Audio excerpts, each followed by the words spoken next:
आज के इस एडिटोरियल में हम लोग बात करने वाले हैं बहुत ही गंभीर टॉपिक के ऊपर, जो कि हमारे देश का बर्निंग टॉपिक भी है। जैसा कि आपको पता है कि जैसे ही संसद का सत्र शुरू हुआ, वो हंगामा का भेंट चढ़ गया। इसके पीछे वजह यह है कि जो तमाम विपक्षी दल हैं सरकार को घेरने में लगे हुए हैं, ये कहते हुए कि सरकार उनका क्या करवा रही है, उनके फ़ोन कॉल्स पे नज़र रख रही है, उसको रिकॉर्ड करवा रही है और उसके ऊपर स्पाई का मतलब क्या हुआ है, जासूसी कर रही है। इस मुद्दे को लेकर के देश में हंगामा छिड़ा हुआ है और वहीं सरकार जो है अपने बचाव में कर रही है कि कोई भी सरकार ऐसा नहीं करती है और ये भी सरकार ऐसा नहीं कर रही है।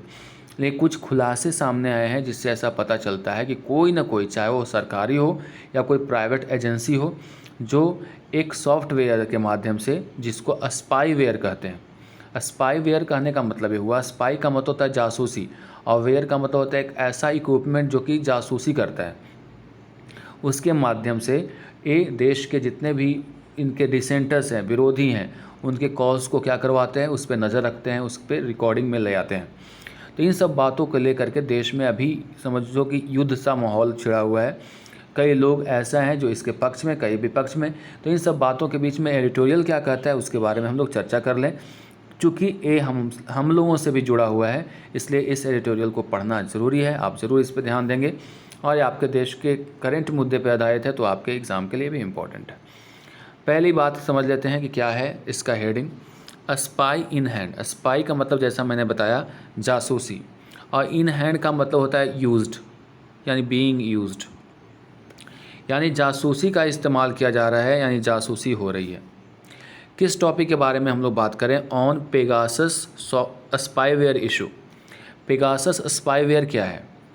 पेगासस एक तरह का स्पाईवेयर है। स्पाईवेयर का मतलब ये होता है कि जब कोई सॉफ्टवेयर आपके पर्सनल और इंटीमेट चीज़ों को आपके डिवाइस से चुरा सकता है, उसको अपने कंट्रोल में रख सकता है, उसको हाईजैक कर सकता है, एक तरह का एक स्पाईवेयर है, सॉफ्टवेयर है पेगासस, जिसको डेवलप किया गया है इज़राइल के द्वारा, वहाँ के जो कंपनी है एनएसओ के ग्रुप के द्वारा।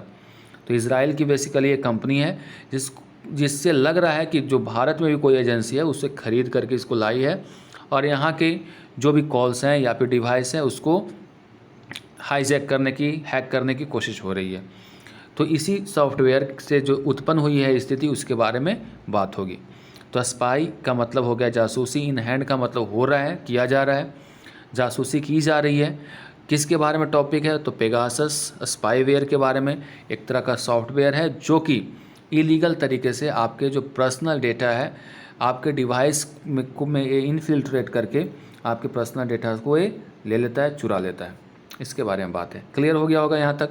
आगे बढ़ा जाए। यहाँ पे सजेशन दी जा रही है लेखक के द्वारा सरकार को। The government must come clean on the issue raised by the revelations of phone surveillance. Government must come clean, यानी सरकार को बेदाग होकर के वापस बाहर आना चाहिए। किस इशू पे? ऑन द इशू रेज्ड, उस इशू पे जो उठाया गया है, किसके द्वारा? बाय रिविलेशंस का मतलब होता है खुलासा। खुलासा किसका? फ़ोन पे जो सर्विलांस, जो निगरानी रखी जा रही है उसको लेकर के, यानी वो मुद्दा जो जुड़ा हुआ है कि फ़ोन के सर्विलांस से फ़ोन पे निगरानी रखी जा रही है, उस पर ये जो खुलासा रिविलेशंस हुआ है, उससे सरकार को क्लीन होकर के बाहर निकलना पड़ेगा, साफ़ सुथरा छवि के साथ बाहर निकलना पड़ेगा, ऐसा कहा जा रहा है लेखक के द्वारा। At least 1000 Indian phone numbers are in a list of potential targets of surveillance. कहा जा रहा है कि लगभग 1000 इंडियन फ़ोन नंबर्स जो हैं वो हैं, लिस्ट में हैं। किस चीज़ का? पोटेंशियल का मतलब होता है संभावित, प्रोबेबल, टारगेट्स ऑफ सर्विलांस, जो कि निगरानी के, अभी 1000 फ़ोन नंबर्स जो हैं वो निगरानी में है, वो टारगेट पे हैं। किसके माध्यम से? Using the Pegasus spyware. जैसा मैंने आपको बताया, पेगासस स्पाईवेयर एक तरह का सॉफ्टवेयर है जो आपके डिवाइस से डेटा को चोरी कर लेता है, आपके डिवाइस को हैक कर सकता है, आपकी सारी इन्फॉर्मेशन को प्राप्त कर सकता है। तो कहा जा रहा है कि 1000 इंडियन फ़ोन नंबर्स ऐसे हैं जो अभी टारगेट पे है, यानी निगरानी में है। और कैसे निगरानी में है, तो किसका इस्तेमाल करके, तो पेगासस स्पाईवेयर के माध्यम से, जिसको बेचा गया है, सोल्ड बाय किसके द्वारा, Israeli company the NSO group to vetted governments. Vetted governments का मतलब क्या होता है, गवर्नमेंट इसको इवेलुएट करेगी। वेटेड का मतलब होता है इवेलुएशन, एग्जामिन करना, और यहाँ इसका क्या करना है, इवेलुएशन करना है।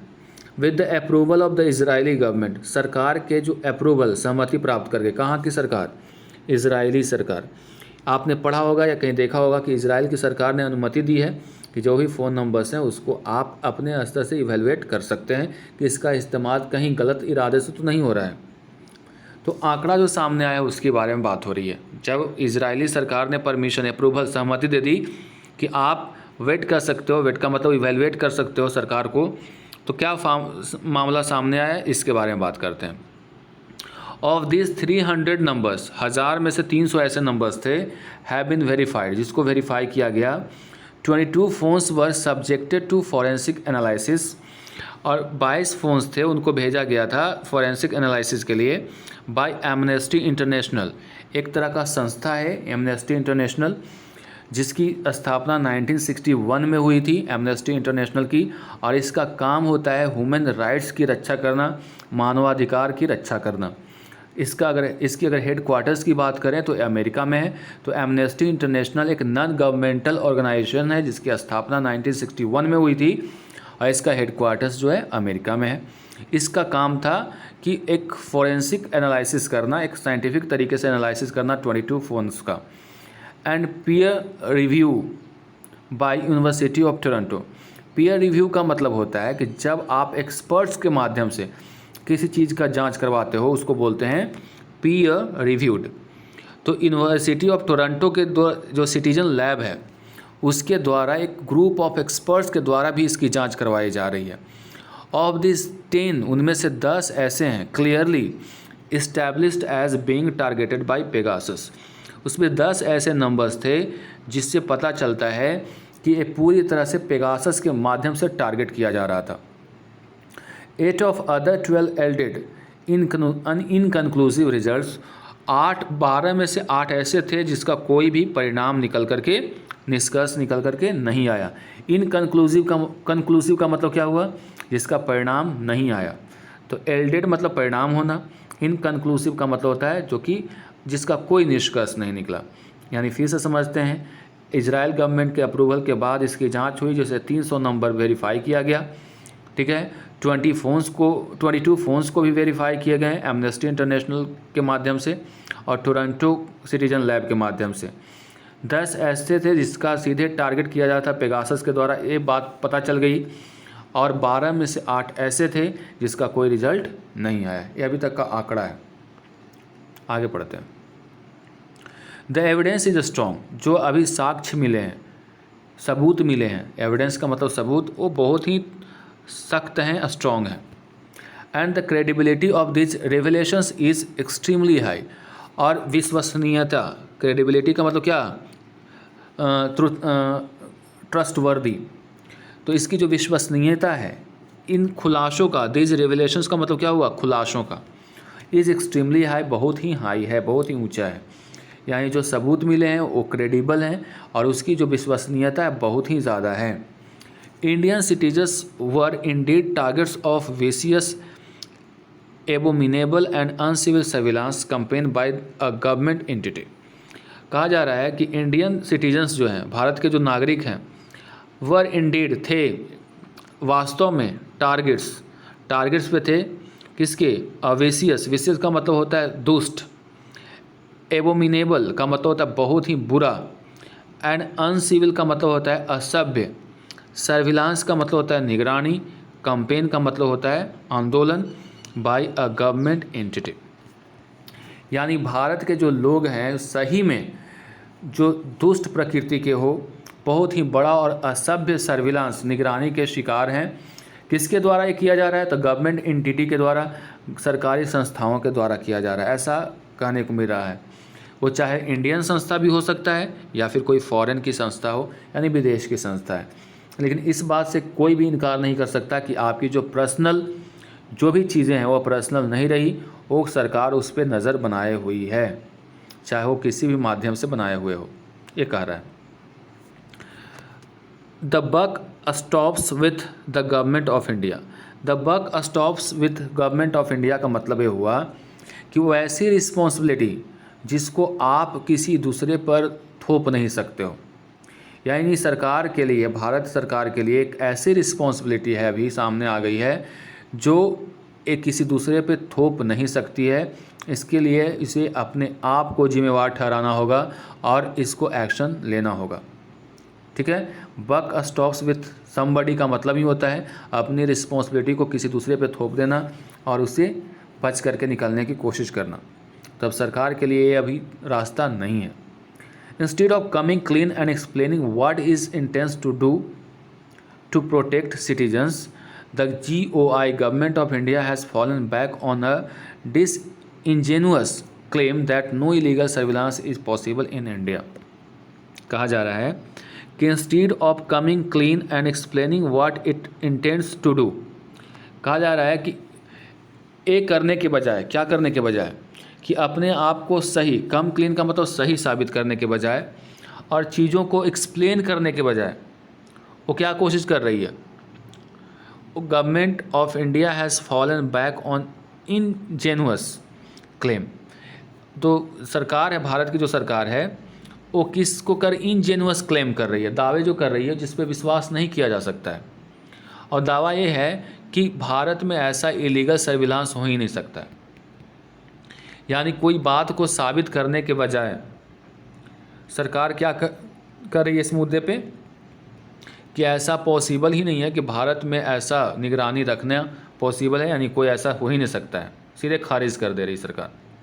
तो वही बात कही गई है कि इंस्टेड ऑफ कमिंग क्लीन आप and explaining what is intense, ये करने के बजाय, यानी अपने आप को सही साबित करने के बजाय और चीज़ों को एक्सप्लेन करने के बजाय कि इसका इरादा क्या है, वो अपने सिटीजन को बचाने के लिए कुछ भी नहीं कर रही है, उल्टा और क्या कर रही है कि बोल रहे कि ऐसा पॉसिबल ही नहीं है। ठीक है, आगे बढ़ते हैं। There are legal provisions for intercepting communication and accessing digitally stored information. कहा गया कि देयर आर लीगल प्रोविज़न, इसके लिए कानूनी प्रावधान है, फॉर इंटरसेप्टिंग का मतलब हस्तक्षेप करना किसी के कम्युनिकेशन में, एंड एक्सेसिंग पहुंचना, डिजिटली स्टोर्ड इन्फॉर्मेशन तक पहुंचने के लिए कानूनी प्रावधान होता है, in the interest of national security and public safety. और किसके संदर्भ में बात कही गई है? In the interest of national security and public safety, यानी पब्लिक सेफ्टी और नेशनल जो सिक्योरिटी है उस मामले में किसी भी प्राइवेट चीज़, चाहे वो डिजिटली स्टोर्ड इन्फॉर्मेशन तक पहुंचने के लिए कानूनी प्रावधान है। ऐसा कोई भी व्यक्ति इतना इजीली किसी के सिक्योरिटी पे धावा नहीं बोल सकता है, ऐसा कहा जा रहा है। The capture of a hand held machine by Pegasus turns that into a real time spy. एक जो कैप्चर है हुआ है हैंड हेल्ड मशीन जो पेगासस के द्वारा है, इसने टर्न कर दिया है, बदल दिया है that into a real time spy. Real time spy का मतलब होता है जिस समय आपको ज़रूरत है उस समय स्पाई कर सकते हैं आप। स्पाई का मतलब जासूसी, ऑन द टारगेट, जिस टारगेट पे आप करना चाहें उस टारगेट पे कर सकते हैं। Who can be watched over, जिस पे निगरानी रखा जा सकता है, वॉच ओवर का मतलब निगरानी रखना, एंड फॉलोड एवरी स्टेप, यहाँ तक एक हर एक स्टेप को जो फॉलो कर रहा है उसको आप कर सकते हैं, यानी ये पॉसिबल बना दिया है पेगासस। पेगासस एक ऐसा सॉफ्टवेयर है जो कि इस चीज़ को पॉसिबल बना दिया है। हु कैन बी हो गया, the surveillance is total into their private and intimate lifes. निगरानी जो है वो हो सकती है पूरी तरह से आपके प्राइवेट लाइफ में या फिर इंटीमेट जो आपसे बहुत ही क्लोजली जुड़ा हुआ है उससे। Which have no bearing on any public interest, इसका किसी तरह का कोई अफेक्ट नहीं है। बियरिंग ऑन का मतलब क्या होता है? अफेक्ट होता है पब्लिक के इंटरेस्ट पे, कोई प्रभाव नहीं पड़ता है। आगे देखते हैं। द कोहोर्ट, कोहोर्ट का मतलब होता है जो ग्रुप ऑफ पीपल, लोगों का जो जत्था है, ग्रुप है। हु वर पोटेंशियल टारगेट्स, जो कि संभावित टारगेट्स हैं, जिनको ऐसा पॉसिबिलिटी है कि उन पर टारगेट किया जाएगा, वो हैं जर्नलिस्ट्स, है ना, पत्रकार हो गए, पॉलिटिशियंस हो गए, राजनेता हो गए, प्रोबेबली अ सुप्रीम कोर्ट जज, उसमें एक सुप्रीम कोर्ट के जज भी हैं, and a former election commissioner, और जो पहले भूतपूर्व इलेक्शन कमिश्नर भी हैं। डज नॉट इंडिकेट दैट, ये इशारा नहीं करता है कि surveillance was necessitated by national security, ये जो सर्विलांस जो नज़र रखी जा रही थी वो शुरू की गई थी, आवश्यकता थी किसके द्वारा? नेशनल सिक्योरिटी के लिए और पब्लिक सेफ्टी कंसर्न्स के लिए।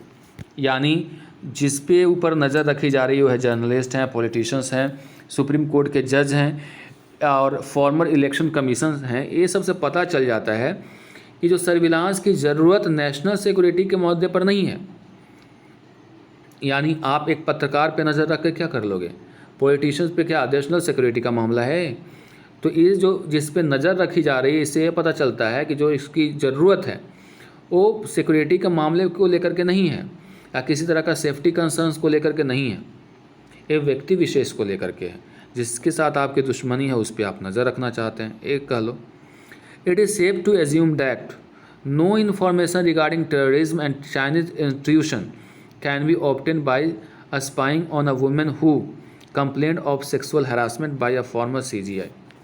कहा जा रहा है कि इट इज़ सेफ, सुरक्षित है, टू एज्यूम, ये मान लेना कि नो इन्फॉर्मेशन रिगार्डिंग टेररिज्म और चाइनीज़ इंट्रूशन समझ रहे हो ना, आप देश में जो आप घुसपैठ करते हैं, तो कहा जा रहा है कि ये सेफ है एज्यूम करना, सोचना कि कोई भी इंफॉर्मेशन रिगार्डिंग टेररिज्म और intrusion can be obtain by a spying on a women who complaint of sexual harassment by a former CGI। Chief justice of India, यानी जो भूतपूर्व चीफ जस्टिस ऑफ इंडिया के ऊपर एक सेक्सुअल हरासमेंट का case करने वाले औरत पे नज़र रख करके टेररिस्ट के एक्टिविटीज़ के बारे में तो हम लोग पता नहीं ना लगा सकते हैं। यानी कहना ये चाह रहा है लेखक कि जहाँ पे बात कही जा रही है कि ये नेशनल सिक्योरिटी को देखते हुए ऐसा किया जा सकता है, कुछ ऐसे लोगों पे नज़र रखी जाती है, यानी आपके देश की सुरक्षा के लिए, तो उसी का ये व्यंग किया है कि वो ऐसी औरत जो कि CGI chief justice of India के ऊपर सेक्सुअल हरासमेंट का कंप्लेन करती है, उसके ऊपर आप जासूसी करके क्या टेररिस्ट के बारे में पता करना चाहते हो, चाइना के इंट्रूशन के बारे में पता करना चाहते हो? क्यों इसके ऊपर आपने स्पाई लगा रखा है, जासूसी हो रही है आपकी, है ना? यानी किसी औरत के ऊपर स्पाई करके, जासूसी करके, जो कि बेचारी शिकायत कर रही है सेक्सुअल हरासमेंट का, किसके ऊपर? CGI के ऊपर। तो वैसे लोगों पे निगरानी रख करके तो आप किसी इंटरनेशनल मुद्दे को सॉल्व नहीं ना कर सकते हो, देश के सिक्योरिटी वाला जो काम नहीं ना कर रहे हो। ये आखिर क्यों हो रहा है? इस पर सोचने वाली बात है। ऑन द कॉन्ट्ररी मतलब उसके जस्ट विपरीत, ऑन द कॉन्ट्ररी का मतलब होता है जस्ट विपरीत। द कंपोजिशन सजेस्ट दैट, जो ये सिस्टम बता रहा है वो बताता है कि प्राइवेट क्रेविंग, प्राइवेट मतलब होता है खुद का, अपना, क्रेविंग का मतलब अभिलाषा, क्रेविंग का मतलब अभिलाषा, इच्छा, विश, डिज़ायर। टर्पिट्यूड, टर्पिट्यूड का मतलब होता है दुष्टपना, विकेडनेस कह सकते हो, दुष्टता। एंड इवन वायरिज्म मोटिवेटेड द प्रिपेट्रस, प्रिपेट्रस किसको बोलते हैं?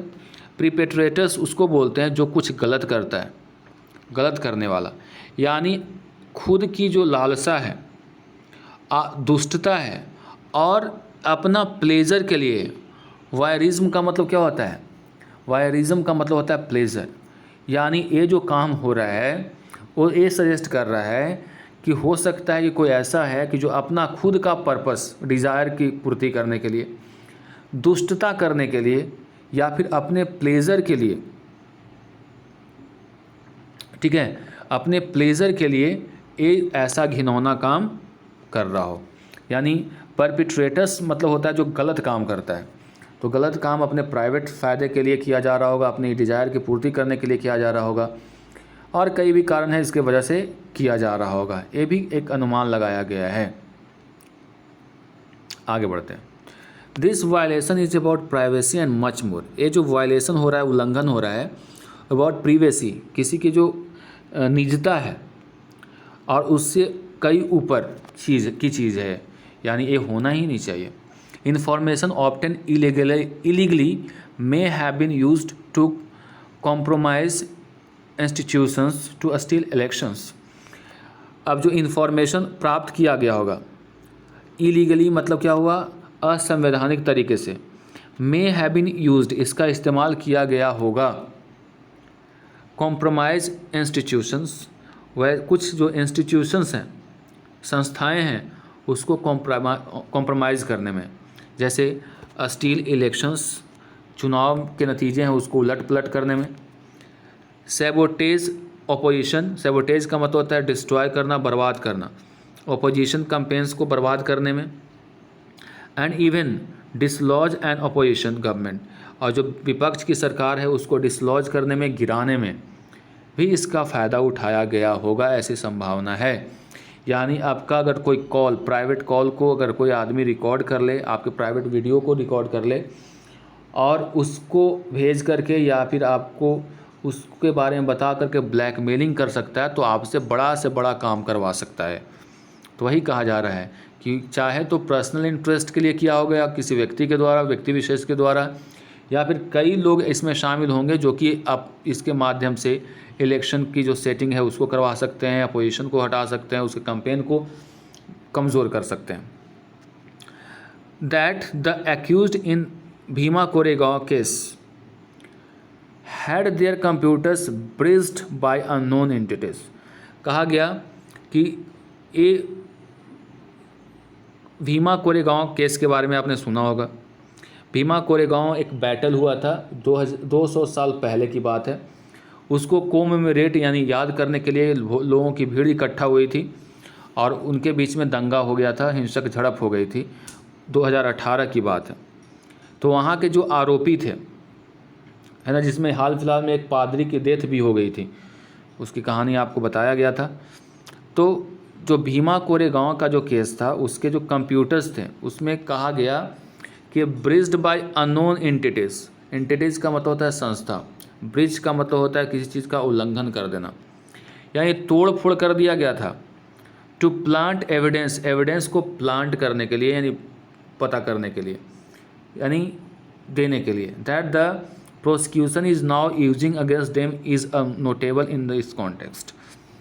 और ये पता करने जो प्रोसिक्यूशन है वो इसका इस्तेमाल कर रहा है किसके खिलाफ, उसके खिलाफ, सरकार के खिलाफ।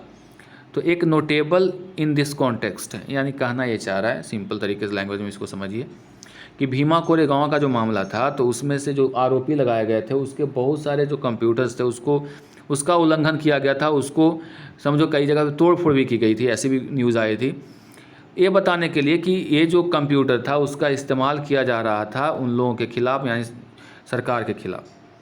तो ये इस मामले में नोटेबल है। आगे देखते हैं क्या है। उल्लेखनीय होता है, नोटेबल का मतलब लिख लीजिए। That a state agency can trample upon the lives of citizen. उल्लेखनीय है कि जो स्टेट की जो एजेंसीज हैं, can trample upon the lives of citizens in such a manner, यानी ट्रैम्पल अपॉन का मतलब होता है कि प्रभावित कर रहा है, उसको क्या कह सकते हो, उसको परेशान, या फिर कह सकते हो कि उसको कोई वैल्यू नहीं दे रहा है। ट्रैम्पल अपॉन का मतलब क्या हो सकता है कि उसकी कोई वैल्यू ही नहीं रह जाती है, यानी जो सरकार है उस पर ध्यान ही नहीं दे रहा है। ये सारे वर्ड्स होते हैं ट्रैम्पल अपॉन। तो कहा जा रहा है कि दैट, गौरतलब है कि a state agencies can trample upon the lives of citizens, यानी जो स्टेट की एजेंसीज हैं, जो राज्य की एजेंसी या देश की एजेंसीज है, can trample upon the lives of citizen, यानी लाइफ, ज़िंदगी है जो सिटीजन्स की, उस पर किसी तरह का कोई कंसिडरेशन नहीं रखते, परवाह नहीं करती है।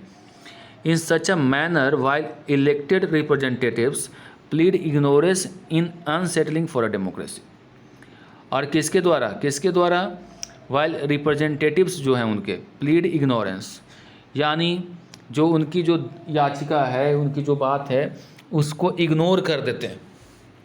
जो उनके द्वारा चुने गए रिप्रेजेंटेटिव्स हैं, प्रतिनिधि हैं, वो क्या कर देते हैं, इग्नोर कर देते हैं।